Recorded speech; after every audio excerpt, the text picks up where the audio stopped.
In this video, we're going to be diving into the buyer's journey. The buyer's journey is a very simple process to understand, but can speak volumes and change the way that your business grows online. Now, as we see here, we have a very basic graph, but it's really a good, quick understanding of how the buyer's journey functions. And we'll dive into more depth here, but the buyer's journey is very simply the process of their first touch point to their last touch point and the ebb and flows of going from not knowing your brand to ending up into making that purchase. Now, again, what is the buyer's journey? Just to make sure that we understand the definition. So, understanding the core basics of this or the foundation of this is going to be very important. So, essentially, the buyer's journey is the process someone goes through to become aware of your product or service or your brand and then go through the process of considering your brand and evaluating your brand against your competitors, and then finally making that decision to either A, buy your products or services or a competitor's. How does the process or the buyer's journey really come together? Well, there's truly just three core stages or three key steps that you look at that can be broken down in a variety of ways. First, you have the awareness stage, then you have the consideration stage, and then finally the decision stage. At the awareness stage, we're looking to find people that have identified that they have a problem, have an interest in getting a certain problem resolved, and but maybe not know about you, your brands, your products or services, but maybe know of a competitor. They can be in between that awareness and consideration stage. The consideration stage is truly where they're in that point of deciding of who is going to help them solve their problem, who can they trust, who validates that they can provide a solution to someone's problem. And the decision stage is truly where they actually make that commitment to buying your product or service, moving forward with you and your team. How do we understand this in sort of a more visual way? Now, here it's a very basic understanding of the buyer's journey, and just another example of how the buyer's journey sort of flows. It is going to be a evolution of people moving between awareness to consideration, and a lot of back and forth between there before they make that shift over to actually deciding on who's going to be their core vendor or their supplier for their product or service. So, how do we implement the buyer's journey into our campaigns and create a series of structures that are going to allow us to grow both in the short term and in the long term?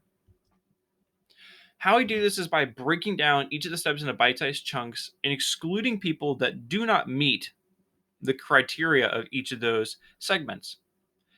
To help you guys do this, we've already taken a lot of our own time, money, and energy over the last few years, and having helped many brands do this.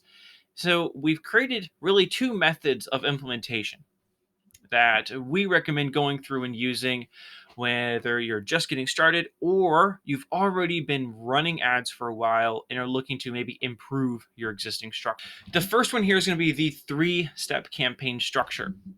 This three campaign structure is really meant for brands spending less than $1,000 a day. You can get by with this at that thousand, maybe $1,500 range, but at that point, you're going to be able to segment your audiences a lot further, and you're likely going to get more out of that advertising dollar. Here, we have essentially three stages of the buyer's journey. The top of funnel, which is going to be driving awareness. So reaching people that have not seen your brand, know, like, or trust your products or services, which is going to be the most expensive, but also provides you with the most visibility because it's consistently reaching new people. The middle of funnel is going to be engaging people that have seen your videos, engaged with your social media profiles, commented, shared, etc. on the platform. So never been on your website, but have done something within the digital platforms that you don't have direct control over. So these are really important to have as a separate segment here because this group of people is a whole group of people that have seen your products, your services, your brands, or your branded content, at least once, but just hasn't taken that step to make a purchase just yet. Now, the bottom of funnel is people that have both just viewed your website generally, and also the people that have viewed your website with a higher level of intent to buy. So there's a difference between someone that just goes to your website, views your homepage, about us, contact us, or your product page, versus someone that actually adds something to cart, initiates checkout, tries to add payment info, attempts to fill out a form. So understanding that those are two different groupings of people, because one's far more ready to buy or to convert, we want to make sure that we have both of those within the campaign individually.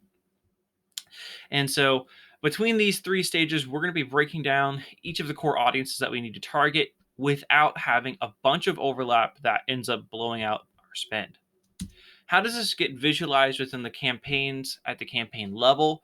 Here's a quick visual. As you see, we have bottom of funnel on the top line where we're targeting WE, which is website engagements, and then we have the other acronyms for A2C, so that's add to cart.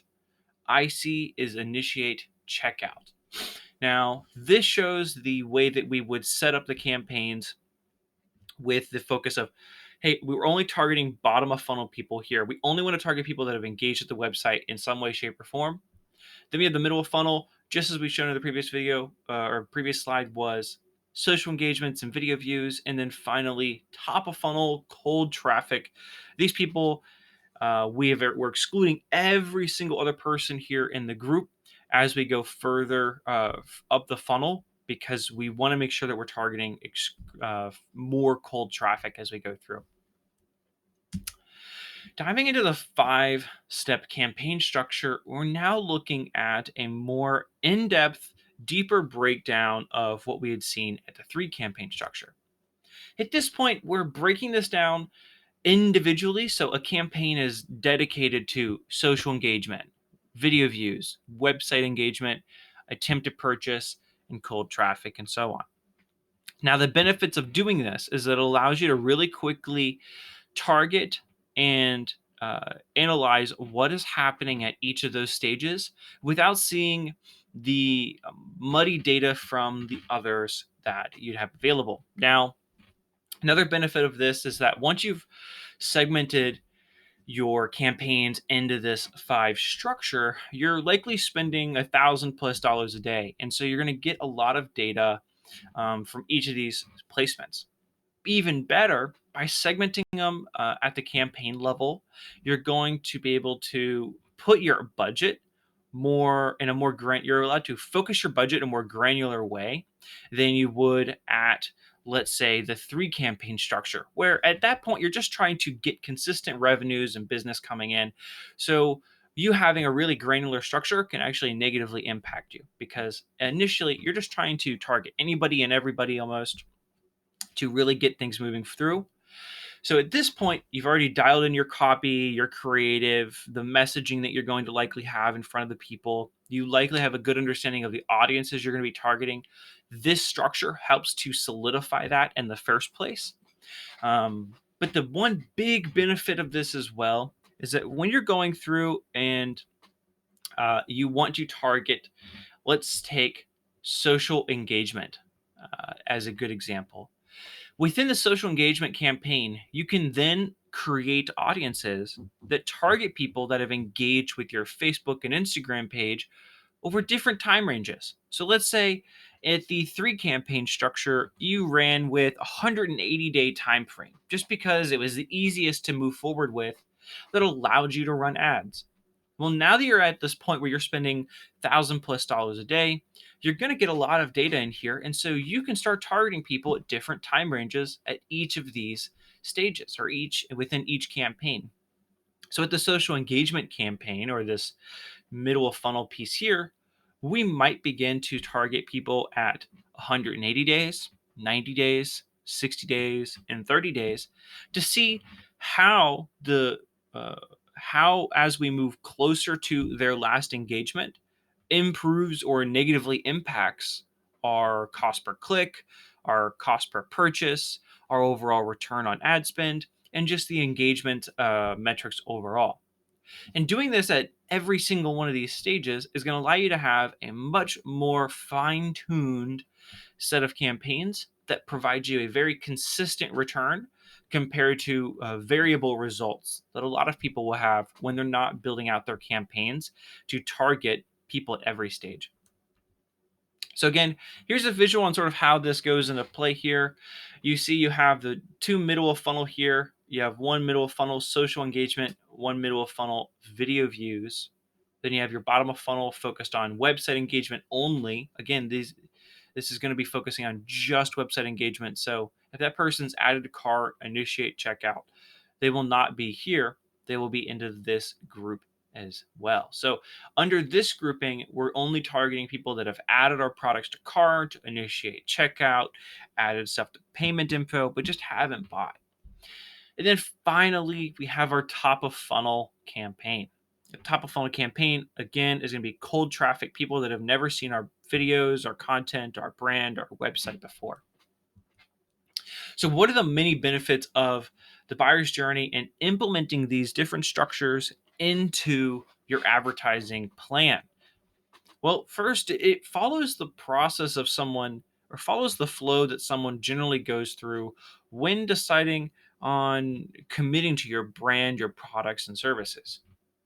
It allows you to segment based on the actions that they take far more effectively than a sort of generic structure, which we often see within brands' backends, which is sort of like two campaigns, maybe three campaigns, but there's a lot of overlap.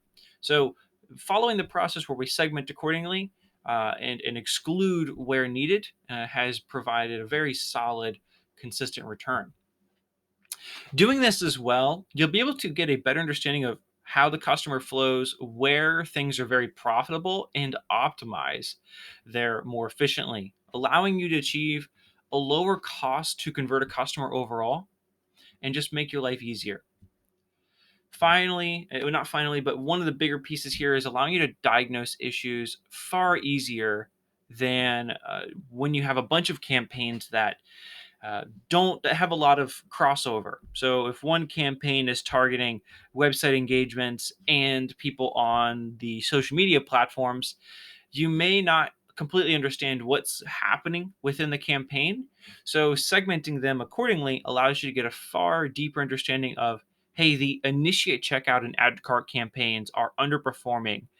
What are we doing here that's causing our issues? Is it the date range? Is it the creative? Is it the offer? Are we spending too much? And so on.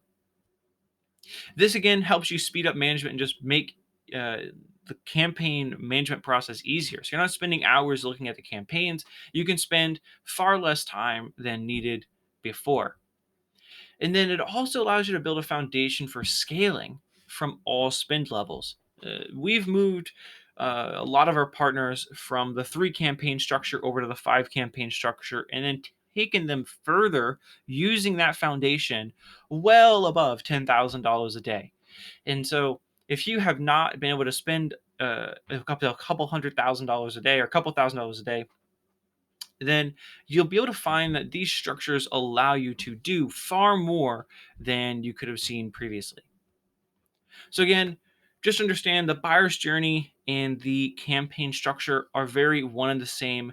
So having a really good understanding of the buyer's journey and how your campaigns are going to integrate with that and the way your customers flow through the buyer's journey is important to know. So if you have any questions, feel free to let us know. Happy to go over this again and dive a little bit deeper for you. Talk to you later. Talk to you soon.